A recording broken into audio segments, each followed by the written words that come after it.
Assalamualaikum warahmatullahi wabarakatuh. Saya Novi Tauhid Habibah, calon guru penggerak angkatan 11 dari SD Negeri Muntikan 1 Kota Mojokerto, akan memaparkan hasil diseminasi budaya positif modul 1.4, yaitu aksi nyata bersama rekan sejawat dan juga warga sekolah. Berikut adalah penjelasannya.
Assalamualaikum warahmatullahi wabarakatuh. Bapak Ibu, saya Novi Tauhid Habibah, calon guru penggerak angkatan 11 dari SD Negeri Muntikan 1 Kota Mojokerto, akan mengimbaskan aksi nyata yaitu diseminasi budaya positif modul 1.4. Sebelum kegiatan kita mulai, marilah kita berdoa terlebih dahulu. Di sini dunia sebagai tugas untuk berdoa, saya persilahkan.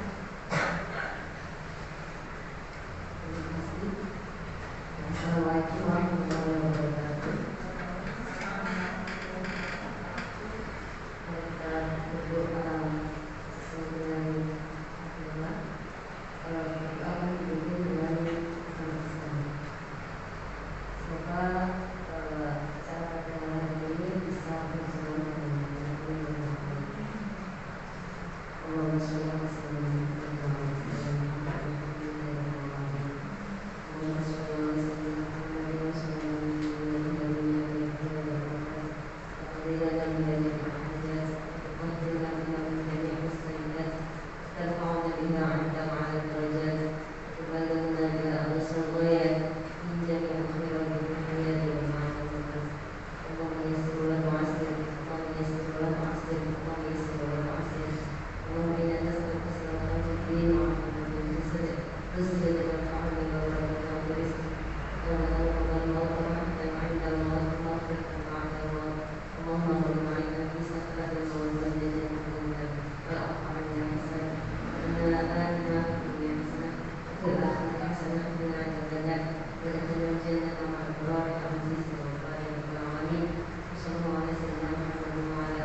Terima kasih Bu Dian.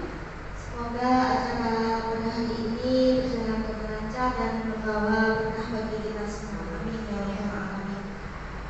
Terima kasih Bapak Ibu sudah meluangkan waktunya karena panas-panas ini ya, dari pagi sampai siang panjenengan semua mengajar di kelas, tentunya pasti akan merasa bosan gitu ya. Sebelum kita melanjutkan paparan yang akan saya jelaskan, monggo kita sarang-sarang bernyanyi bersama dan kita bisa buat ice breaking untuk anak-anak di kelas kita, gitu ya Bapak Ibu. Buka mulut tertawa 3 kali, hahaha. Oke, bareng-bareng oke. Buka mulut tertawa 3 kali, hahaha. Buka mulut tertawa 2 kali, hahaha. Buka mulut tertawa 1 kali, hahaha. Buka mulut tertawa tanpa suara. Sebenarnya kali. Anak pasti suka dengan ice breaking seperti itu karena memang perasaan jenuh itu pasti ada nih Bapak.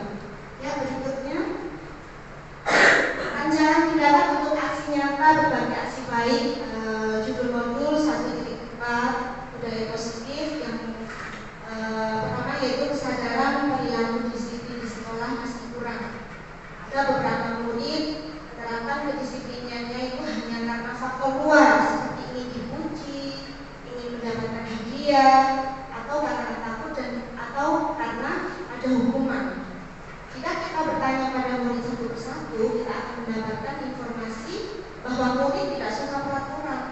Karena selama ini jika mereka melakukan pelanggaran, maka akan mendapatkan hukuman dan cenderung membuat murid merasa malu.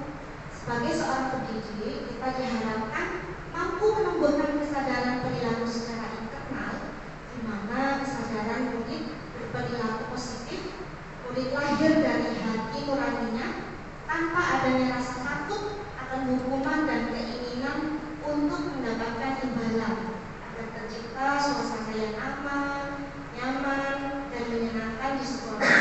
Jika budaya positif sudah berjalan dengan baik, maka akan mempermudah untuk mencapai tujuan pembelajaran dan isi sekolah seperti itu. Berikutnya, rancangan tindakan untuk aksi nyata tujuannya yaitu menumbuhkan budaya positif di sekolah dengan meyakini nilai-nilai kebajikan universal. Dan yang kedua, menciptakan murid yang mandiri dan bertanggung jawab. Sedangkan tolak ukurnya bentuknya keyakinan kelas di sini melalui kegiatan diskusi dan disahkan oleh murid dan guru tentunya. Dan yang kedua, siswa mampu menerapkan keyakinan kelas yang sudah dibuat atau disepakati. Kemudian minimasi tindakan yang akan dilakukan. Yang pertama yaitu saya akan menghadapi para sekolah untuk menjelaskan pentingnya penanaman budaya positif dan keyakinan kelas di sekolah, serta meminta izin untuk mendiseminasikan bersama guru. Ya, ini tadi ya proses diseminasinya. Yang berikutnya mengumpulkan peran guru untuk melakukan diseminasi materi budaya positif. Berikutnya membuat keyakinan kelas bersama murid-murid sudah kami terapkan di kelas. Kemudian memantau, merefleksi dan mengevaluasi keyakinan kelas yang telah dibuat. Dukungan yang dibutuhkan yaitu yang pertama dukungan dari kepala sekolah, peran guru serta murid agar tindakan yang telah disusun dapat dilaksanakan secara lancar dan menyeluruh. Kemudian dukungan yang kedua yaitu sarana dan prasarana untuk menumbuhkan budaya positif di sekolah. Dan yang terakhir orang tua dalam melakukan budaya positif di rumah. Karena budaya positif ini tentunya kita semua sebagai pendidik itu berusaha bahwasanya budaya positif tidak hanya dilakukan di sekolah saja, namun di rumah pasti kita harus membudayakan seperti itu. Karena biasanya itu para peserta didik atau murid itu lebih takut dengan guru daripada dengan orang tua sendiri. Misalkan tidak potong anak tersebut, rambutnya gondrong. Kalau orang tuanya berulang kali bilang disuruh potong, itu biasanya agak keras gitu ya. Padahal aturannya di sekolah itu kan rambut harus rapi. Nah, itu biasanya penanaman kita di sekolah itu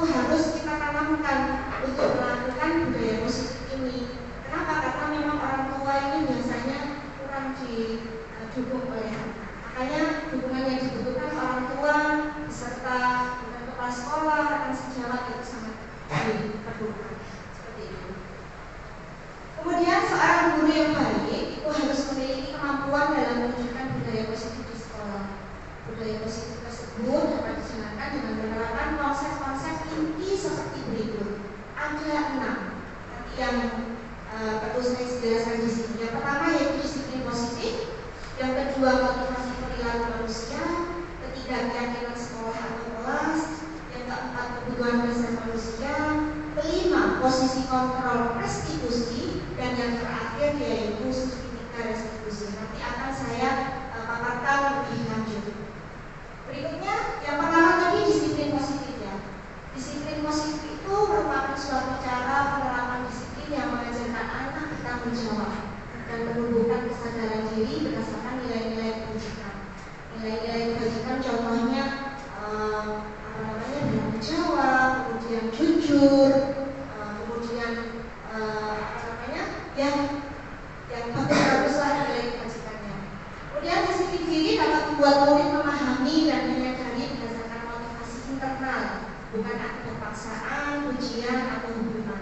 Karena biasanya murid itu kalau melakukan penerapan disiplin positif itu biasanya itu kadang ingin dipuji atau kadang itu paksaan, kita paksa, atau karena hukuman. Misalkan anak terlambat gitu ya, biasanya itu kita hukum. Nah seperti itu. Kita tidak boleh berbuat seperti itu lagi. Kita harus menerapkan disiplin di lingkungan sekolah. Berikutnya ada 6 karakter dalam profil pelajar Pancasila. Pembelajaran dengan paradigma baru ini dirancang berdasarkan prinsip pembelajaran terdiferensiasi sehingga setiap murid belajar sesuai kebutuhan dari tahap perkembangannya untuk mewujudkan profil pelajar Pancasila. Profil pelajar Pancasila ini biasanya kita sudah menerapkan dengan lagu-lagu profil pelajar Pancasila ya Bapak Ibu. Masih ingat ya kemarin lagunya belajar Pancasila beriman dan bertakwa pada Tuhan Yang Esa dan berakhlak mulia, berkebinekaan global, gotong royong mandiri, kreatif dan bernalar kritis. Anak-anak bisa lebih hafal dengan profil pelajar Pancasila jika kita menerapkannya itu atau mengajarkannya dengan nyanyian dan juga dengan gerakan. Ada yang mau maju? Mungkin Bapak Ibu guru yang sudah menyiapkan. Ya itu saja mungkin ya. Nyanyiannya saja sudah cukup. Kemudian selanjutnya yaitu kedua ya tadi. Yang pertama tadi disiplin positif. Yang kedua yaitu motivasi perilaku manusia. Ini untuk apa? Untuk menghindari ketidaknyamanan atau hukuman. Ini biasanya. Yang kedua untuk mendapatkan imbalan atau penghargaan dari orang lain. Dan yang terakhir untuk menjadi orang yang mereka inginkan dan menghargai diri sendiri dengan nilai-nilai yang mereka percayai. Kemudian keyakinan sekolah atau keyakinan kelas. Ini sudah diterapkan Bapak Ibu guru dari mulai kelas 1 sampai kelas 6. Biasanya kita terapkan yaitu pada masa MPLS. Kita sudah membuat keyakinan sekolah dan atau kelas yang ditempel di masing-masing kelas. Yang pertama itu guru berperan dalam mewujudkan terbentuknya keyakinan sekolah atau kelas dengan adanya kesepakatan antara guru dan murid. Jadi bukan gurunya yang membuat, murid-muridnya juga membuat keyakinan sekolah seperti itu. Keyakinan sekolah atau kelas berupa pernyataan-pernyataan universal yang mudah diingat dan dipahami dan harus diterapkan di lingkungan sekolah. Tujuannya yaitu kalau kita sudah melakukan keyakinan kelas dan atau keyakinan sekolah yang sudah ditempel, kalau anak-anak itu berbuat salah atau tidak sesuai aturan itu kita bisa melihat keyakinan kelas yang sudah ditempelkan. Loh, kenapa salah? Seperti itu. Misalkan pada keyakinan kelas yang berapa anak tidak tiket itu pasti akan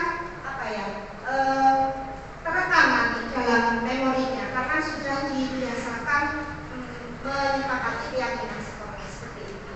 Berikutnya implementasi keyakinan kelas di kelas 4 yang sudah saya lakukan. Contoh kecil ya, kegiatan membuat keyakinan kelas yang pertama yaitu guru menjelaskan tentang keyakinan kelas kepada murid kelas 4. membagikan kertas post-it, kemudian murid menuliskan harapan dan keinginannya, kemudian setiap murid menempelkan post-it di papan tulis secara berbagian, kemudian guru menuntut murid mengelompokkan harapan yang sama. Misalkan anak-anak itu biasanya ada harapan yang sama, jadi dikelompokkan. Ada yang membuang sampah pada tempatnya, kemudian tidak mencoret-coret tembok, tidak mencoret-coret bangku, itu termasuk pada kegiatan membersihkan lingkungan misalnya kelas seperti itu. Jadi nanti dikelompokkan. Kemudian menuntut murid mencari nilai kebajikan dari harapan dan keinginan yang sudah ditulis, membacakan keyakinan kelas, murid mengesahkan keyakinan kelas dan memberikan tanda tangan sama gurunya juga. Kemudian yang terakhir menempelkan keyakinan kelas di depan kelas agar mudah terbaca dan mudah disepakati. Seperti itu. Kalau ada murid yang kurang aturannya itu dilanggar, itu bisa kita bukakan lagi, bisa kita tunjukkan lagi keyakinan kelas. Berikutnya, seperti ini. Saya membuat keyakinan kelas yang pertama itu tadi hanya contoh gambarnya saja di kertas post-it, kemudian kita pilah-pilah, kemudian ada hasil dari keyakinan kelas yang seperti itu.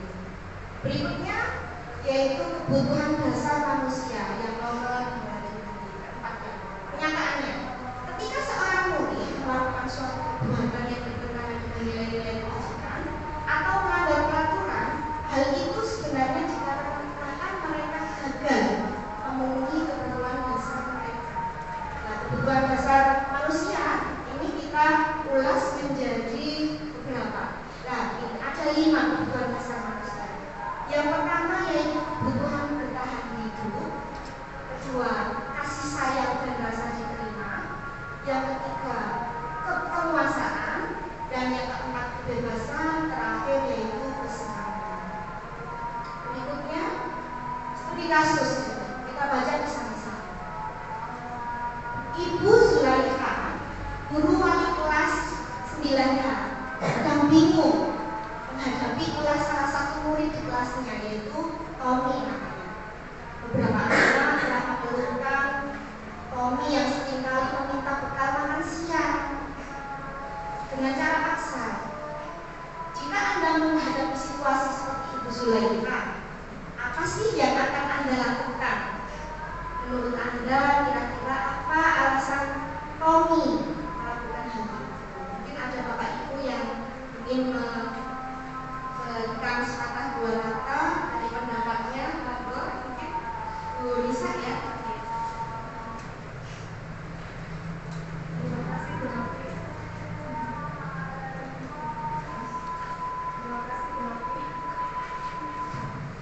Terima kasih Bu Novi. Saya akan mencoba menjawab ya. Mungkin salah atau benar, nanti bisa dikoreksi sama Bu Novi. Jika menghadapi situasi seperti Ibu Zulaikha, yang akan saya lakukan yaitu memanggil Tommy dan akan menerapkan 3 restitusi. Kemudian, apa alasan Tommy atau Tommy itu? Tommy ya. Alasan Tommy melakukan hal itu? Mungkin Tommy masih kurang di salah satu kebutuhan dasarnya, yaitu yang survival kebutuhan, dimana salah satunya yaitu makan. Bisa jadi Tommy itu merasa lapar sehingga dia meminta bekal makan siang makannya secara paksa. Seperti itu Bu Novi. Terima kasih atas jawaban yang telah diberikan Bu Lisa ya. Ini ada beberapa kasus ya, beberapa jawaban yang tadi sebelumnya tolong ditampilkan Bu Citra sebelumnya tadi. Nah, ini ada 5. Jadi kalau tadi berbuat seperti itu ada beberapa alasan dia. Yang pertama ini, kedua dan ketiga, 4, 5. Coba berikutnya tadi Bu Citra. Ya, lanjut. Nah, alasan kamu yang pertama ini, karena ia lapar dan orang tuanya tidak membawakannya bekal makan siang, maka kebutuhan dasar yang sedang berusaha dipenuhi oleh Tommy adalah kebutuhan untuk bertahan hidup. Jadi masing-masing alasan itu nanti berbeda. Kalau memang dia lapar dan orang tuanya tidak membawakan bekal, itu dia itu termasuk pada kebutuhan untuk bertahan hidup. Saya menemui murid saya sendiri, namanya Zidane. Itu dia tidak membawa bekal dan dia itu merusui temannya. Benar. Awal-awal masuk tahun ajaran baru kemarin. Saya tanyakan, kenapa nak tidak bawa bekal? Saya loh pengen dikasih bekal sama orang tua, tapi orang tua itu main TikTok aja kayak gitu. Jadi dia tuh sebenarnya pengen apa ya? Bertahan hidup seperti itu. Saya lapar bu, saya kepingin orang tua saya itu memasakkan saya. Nah ini alasan berikutnya, alasan yang kedua bu Citra. Alasan suami yang kedua, kalau dia merasa senang temannya jadi memperhatikan dia, ya kadang kan anak itu caper ketika temannya melaporkan tindakan itu kepada gurunya dan gurunya memberitahu orang tuanya sehingga orang tuanya jadi memperhatikan dia, maka kebutuhan dasar yang sedang dipenuhi Tommy adalah kebutuhan akan kasih sayang dan rasa diterima, karena dia kurang kasih sayang sama bapak ibunya, orang tuanya. Jadi dia itu ingin orang tuanya malah memperhatikan dia dengan dipanggilnya orang tuanya ibu atau ayahnya ke sekolah, itu dia malah rasa senang. Nah ini kebutuhan akan kasih sayang dan rasa diterima. Itu kalau alasan Tommy yang kedua. Sedangkan alasan Tommy yang ketiga, karena temannya jadi takut dengan dia dan menuruti keinginannya, maka sebetulnya Tommy itu sedang berusaha memenuhi kebutuhan dasarnya akan kekuasaan. Jadi berkuasa, merasa dirinya itu menjadi anak geng yang di kelas maksudnya. Aku yang merajai kelas ini, misalnya seperti itu. Kalau tidak ada aku, pasti anak-anak itu pasti takut seperti itu. Kalau misalkan apa gitu, tadi itu kan kasusnya memang tidak bawa makanan terus usir sama teman-temannya. Kalau memang ada keinginan seperti itu, dia merasa aku berkuasa di kelas ini seperti itu. Alasan Tommy. Alasan yang berikutnya, alasan yang keempat, misalkan Tommy berbuat ya karena dia merasa bosan dengan bekal makanan yang dibawa ibunya. Mungkin tahu tempe, kurang ada sayurnya, ada temannya membawa sayur, kemudian dia ingin mencicipi seperti itu. Karena ibunya itu selalu membawa bekal yang sama. Nugget ya, sekarang ini kan gitu. Kalau saya melihat bekalnya anak-anak itu lebih ke instan, nugget, sosis, digoreng gitu aja. Oleh karena itu dia ingin mencoba makanan teman-temannya yang beraneka ragam. Maka Tommy sedang berusaha memberi kebutuhannya akan kebebasan. Jadi dia ingin bebas. Masa setiap hari hanya nugget, kemudian sosis digoreng itu saja, atau nasi goreng terus. Kalau memang dia ingin mencicipi teman-temannya, berarti dia itu ingin memenuhi kebutuhan akan kebebasan. Sedangkan alasan yang terakhir, alasan Tommy yang kelima, karena ia melakukannya karena iseng. Nah ini bu, biasanya pada misalkan didik iseng saja dan dia ingin menikmati ekspresi wajah teman-temannya yang besar. Karena diambil makanannya dan menurut dia ekspresi teman-temannya itu lucu, maka berarti Tommy sedang berusaha memenuhi kebutuhannya akan kesenangan. Jadi ada rasa puas mengganggu teman-temannya, ada iseng. Misalkan apa gitu diambil selain makanan, pensil, buku, pulpen, seperti itu diambilnya, kemudian teman-teman yang besar itu seperti itu. Jadi kebutuhannya akan kesenangan, pengen bersenang-senang gitu. Seperti itu. Terima kasih untuk Bu Anissa, tadi sudah tepat sekali jawabannya ya, karena posisi sebagai kelima kebutuhan dasar. Berikutnya yaitu posisi kontrol restitusi. Yang pertama guru sebagai penghukum, yang kedua guru sebagai pembuat merasa bersalah, yang ketiga guru sebagai teman, yang keempat guru sebagai pemantau, dan yang terakhir guru sebagai manajer.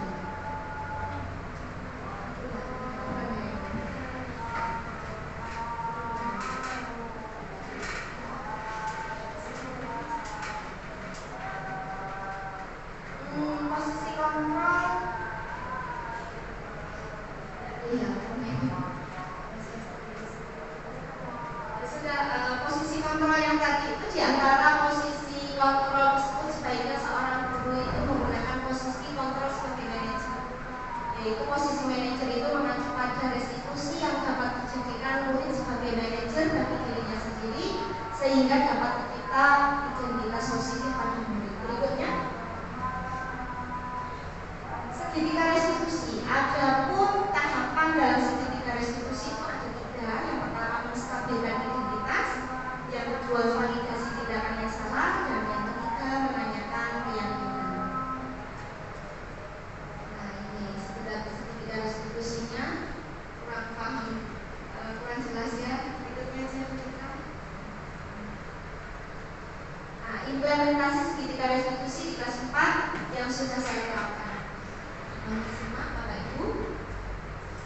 peserta didik kasus ada 2 kasus. Kasus yang pertama yaitu peserta didik mencontek kembali jawaban summasi harian atau ulangan peserta didik lain. Berikut videonya.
Berikut video kasus pertama.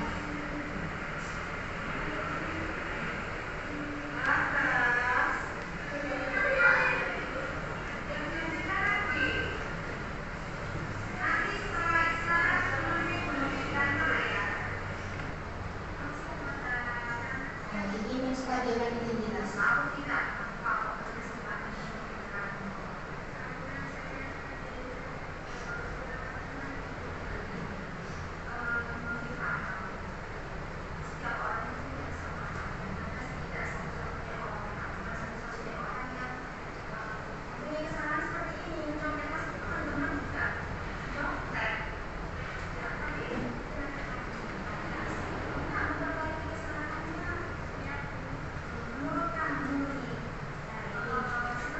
Validasi tindakan kesalahan.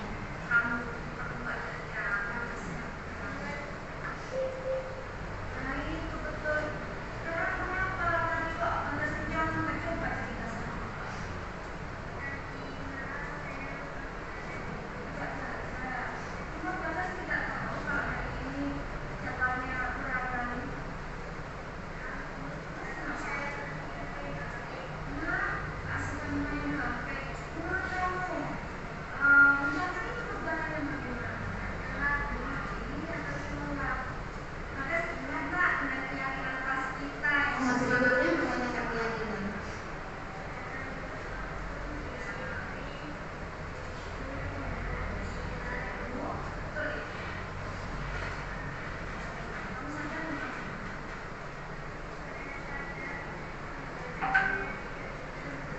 Aku sih cuma kalau itu setelah kejadian tadi apa sih sikap yang harus dilakukan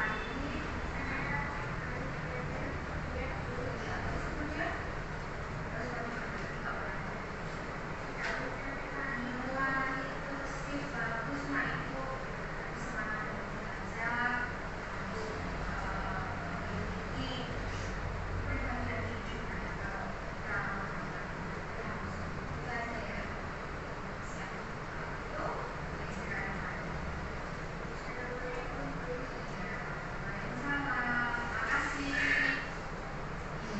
Itu tadi kasus yang pertama, jadi kita harus menerapkan posisi kita sebagai manajer. Yang pertama yaitu validasi tindakan.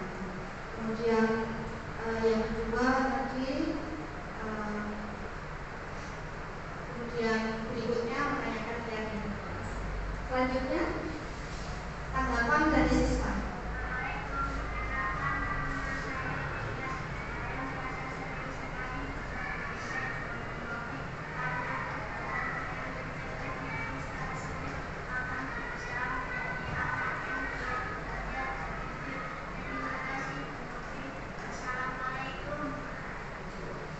Itu tadi pada kasus yang pertama yaitu mencontek sumatif harian temannya. Kasus yang kedua yaitu peserta didik membuang sampah sembarangan di dalam kelas. Berikut videonya.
Kemudian tanggapan dari siswa yang membuang sampah sembarangan tadi.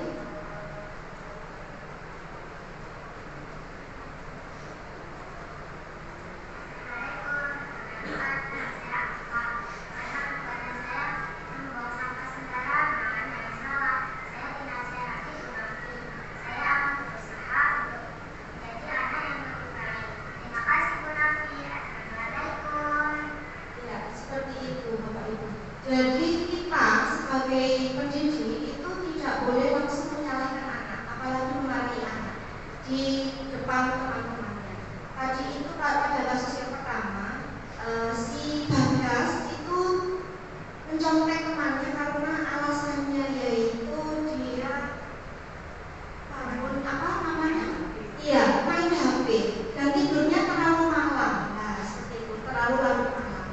Kemudian yang berikutnya tadi yang kasus yang kedua, si Afifah itu membuang sampah sembarangan karena dia ada rasa malas, ya karena ada rasa malas dan sampahnya itu tidak terlalu besar. Tahu kan pensil itu loh Bapak Ibu. Jadi mungkin pikirannya dia tidak akan mengotori kelas, padahal itu kan sama saja termasuk melanggar aturan kelas atau keyakinan yang telah disepakati. Ketika kita memvalidasi tindakannya, kenapa sih Afifah kok membuang sampah sembarangan? Ternyata dia malas Bu. Nah, padahal tempat sampahnya itu ada di luar dan tidak jauh tepatnya dari kelas. Ternyata ada rasa malas di situ. Nah, kita sebagai pendidik itu harus menanyakan keyakinan kelas seperti itu tadi. Bagaimana sih sebaiknya usaha kita atau perbuatan kita kalau ada sampah itu seperti apa? Jadi tidak langsung menegur anak di depan kelas karena memang itu kadang membuat rasa malu ya, apalagi kalau kita mengolok-olok anaknya. Jadi kita harus memanggil anak di kantor, kemudian menerapkan segitiga restitusi tadi seperti itu. Berikutnya kesimpulannya, penanganan kasus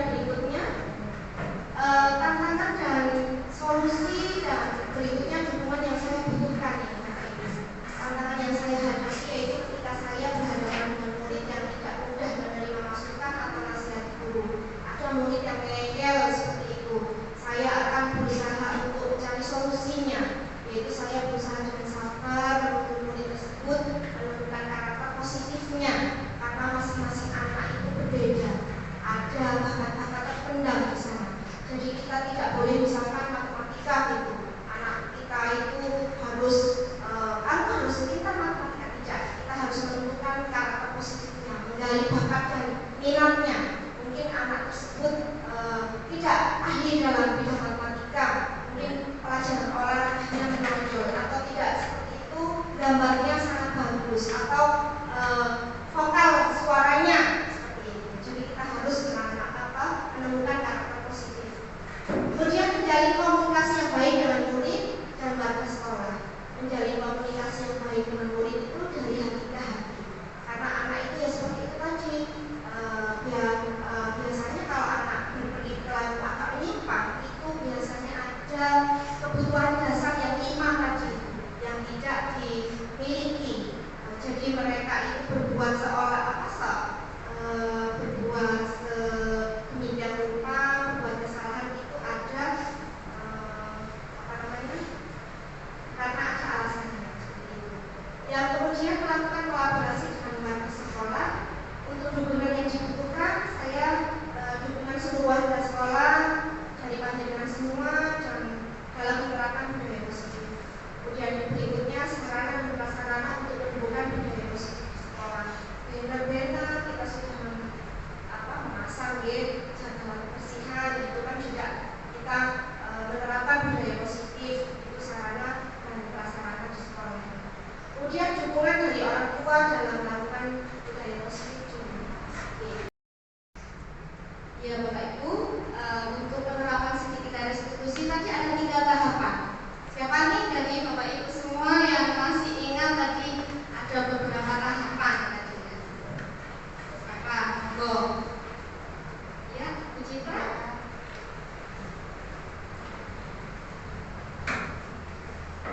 Terima kasih Bu Novi atas kesempatannya. Ada 3 tahapan dalam segitiga restitusi, yaitu pertama, menstabilkan identitas siswa. Kedua, menanyakan validasi tindakan yang salah. 3, menanyakan keyakinan kelas. Bu Novi, bolehkah saya bertanya? Bu Novi, itu kan ada 3 tahapan segitiga restitusi. Apakah dalam penerapannya boleh dibolak-balik, misalnya validasi tindakannya secara dulu, kemudian menanyakan keyakinan kelas, kemudian menstabilkan identitas siswa? Apakah boleh dibalik seperti itu? Terima kasih atas pertanyaannya, luar biasa dari Bu Citra. Ada yang mau menjawab? Pak Adi mungkin, ya Mbak Anissa. Pertanyaan dari Bu Citra tadi, boleh nggak kalau kita itu membolak-balikkan tahapan dalam segitiga restitusi? Yang pertama tadi kan validasi tindakan salah, kemudian mengidentifikasi tadi, dan yang terakhir yaitu menanyakan keyakinan kelas. Adakah yang bisa menjawab? Mungkin dari Mbak Anissa. Ya. Terima kasih atas kesempatannya Bu Novi. Saya akan mencoba menjawab pertanyaan dari Bu Citra. Mungkin kalau ada yang kurang benar bisa dibetulkan semua. Nah, untuk segitiga restitusi, apakah tahapannya bisa dibolak-balik? Kalau menurut saya itu memang sudah suatu komposisi ya. Misalnya sebuah resep masakan itu sudah alurnya seperti itu, jadi tidak bisa dibolak-balik. Tetap yang pertama kita menstabilkan identitas siswa, kemudian validasi tindakan yang salah, dan terakhir menanyakan keyakinan kelas. Kalau misalnya kita balik menanyakan keyakinan kelas dulu, itu sepertinya kurang tepat, atau kalau misalnya memasak itu komposisinya itu tidak sesuai dengan alurnya, tidak sesuai dengan prosedurnya. Seperti itu Bu Citra. Mohon koreksinya. Terima kasih. Terima kasih jawaban dari Bu Nisa, sangat bagus sekali. Dicontohkan dengan masakan ya. Jadi Bu Nisa ini adalah ahli dalam memasak gitu ya. Ya Bu Citra, ini sudah memposisi seperti yang dijelaskan Bu Nisa. Kalau kita masak misalkan kita goreng tempe, kan tidak mungkin ujuk-ujuk tempe itu matang seperti itu. Sama dengan menanyakan, pasti ada step-stepnya. Misalkan kita buat pop mie, kita buat mie instan gitu ya, sekarang kan serba instan, pasti ada tahap-tahapnya. Robek masakannya tadi, bungkus mie-nya, nggak mungkin kan langsung Sama kayak ini, tetangga saya juga gitu, memasak rawon pokoknya. Rawon itu kan ada tuaknya nih. Nah tuaknya itu dicemplungkan, langsung dicemplungkan, nggak dikupas. Kalau nggak dikupas seperti apa kok nggak hitam gitu kata tetangga saya itu. Awal mula masak rawon itu seperti itu. Jadi kita tidak bisa dalam validasi atau dalam menerapkan segitiga restitusi itu tidak boleh ujuk-ujuk langsung menanyakan keyakinan. Masa anak itu tiba-tiba, kamu tahu nggak keyakinan kelas kita apa kemarin? Kita harus tanya ke anak, alasannya apa. Kemudian ya itu tadi pertama kali yang diutarakan ke murid-murid sendiri. Mungkin ada beberapa kasus dari Bapak Ibu dari kelas 1 sampai 6 ada kasus tindakan yang sudah kami dengan terapkan dalam segitiga restitusi. Bisa berbagi di sini karena kita berbagi praktik baik-baik ya, dari guru mata pelajaran, guru agama Islam atau guru bahasa Inggris maupun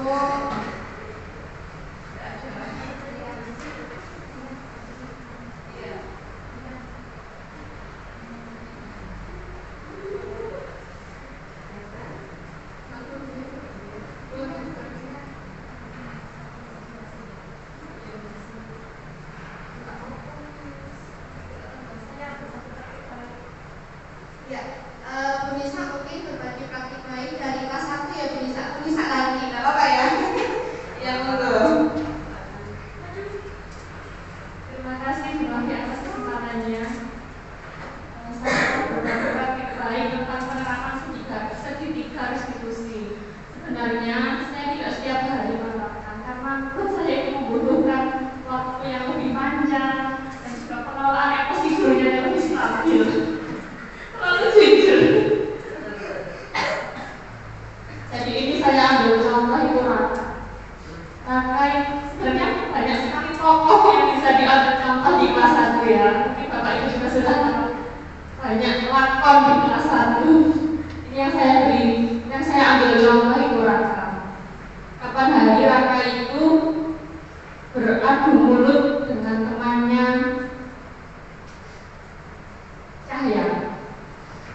Nah, dia itu mengatai Cahaya, kakaknya Cahaya jelek, kalau tidak salah. Sebenarnya saya ini kepingin langsung memarahi, tapi tiba-tiba teringat segitiga restitusi. Oke, saya pakai.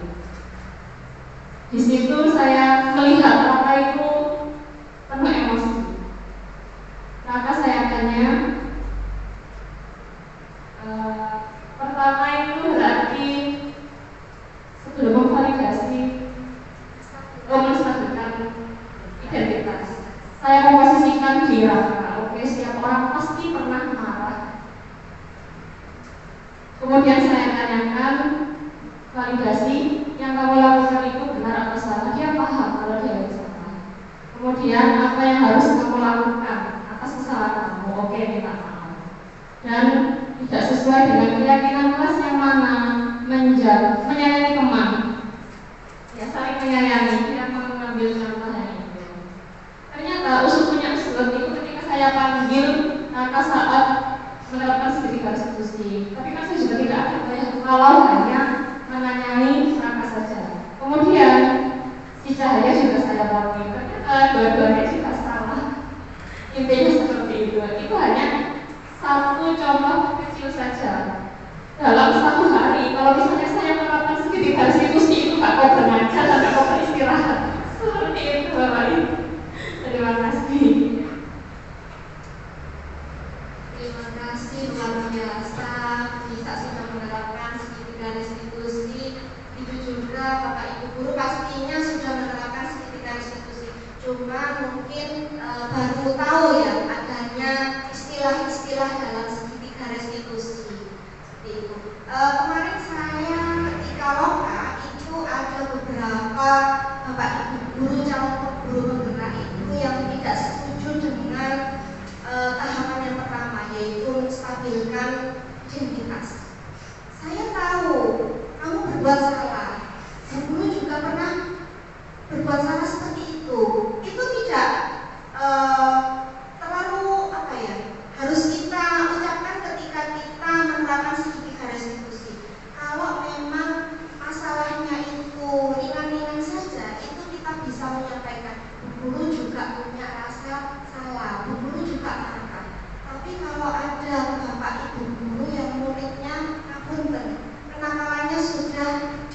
misal misalkan anak SMP, anak SMA yang ada yang hamil dua.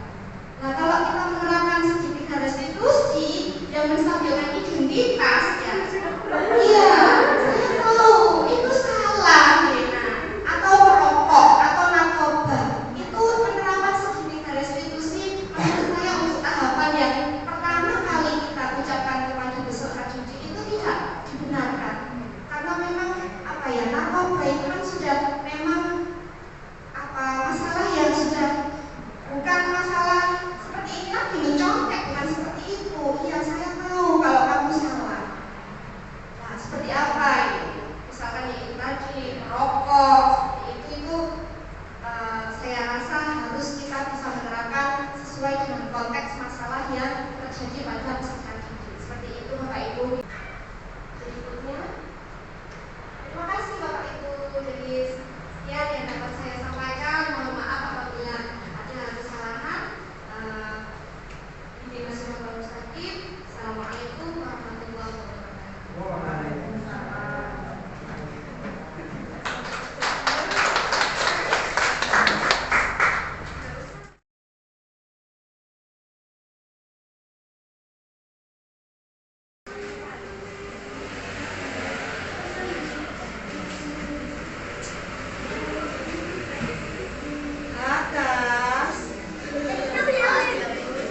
Yang dilanjutkan lagi. Nanti setelah istirahat menemui Bu Novi di kantor ya. Selamat siang Bagas. Selamat siang, Bu. Iya, Bagas tahu tidak kenapa kok Bagas dipanggil Bu Novi ke kantor? Karena saya tadi mencontek jawaban ulangan teman, Bu. Iya, Bu Novi paham. Setiap orang itu punya kesalahan dan Bagas tidak satu-satunya orang, bukan satu-satunya orang yang mempunyai kesalahan seperti ini, mencontek. Pasti teman-teman juga mencontek. Ya, tapi kira-kira nih Bagas mau nggak memperbaiki kesalahannya? Siap, Bu. Menurut kamu nih seperti apa sikap yang harus kamu perbuat ketika ulangan sedang berlangsung? Mengerjakan sendiri dan jujur. Lah itu betul. Sekarang mengapa tadi kok Bagas mencontek? Coba cerita sama Bu Novi. Tadi malam saya lupa belajar, Bu. Tidak belajar. Iya. Memang Bagas tidak tahu kalau hari ini jadwalnya ulangan. Tahu, Bu. Terus Tapi kenapa? saya keasikan main HP. Lah, keasikan main HP. Menurut kamu mencontek itu perbuatan yang bagaimana? Tercela, Bu. Lah iya, tercela. Bagas ingat nggak dengan keyakinan kelas kita yang kita sepakati bersama-sama apa? Coba. Datang tepat waktu, Ya. disiplin, jujur, menjaga kebersihan. Lalu, betul itu. Lalu Bagaimana? Kamu sadar yang bagaimana? saya sadar perbuatan saya tidak jujur, Bu. Bagus itu nak.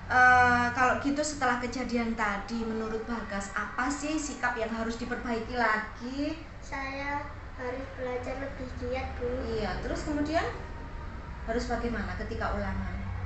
Tidak mencontek lagi, Bu. Lah itu sih bagus nak itu.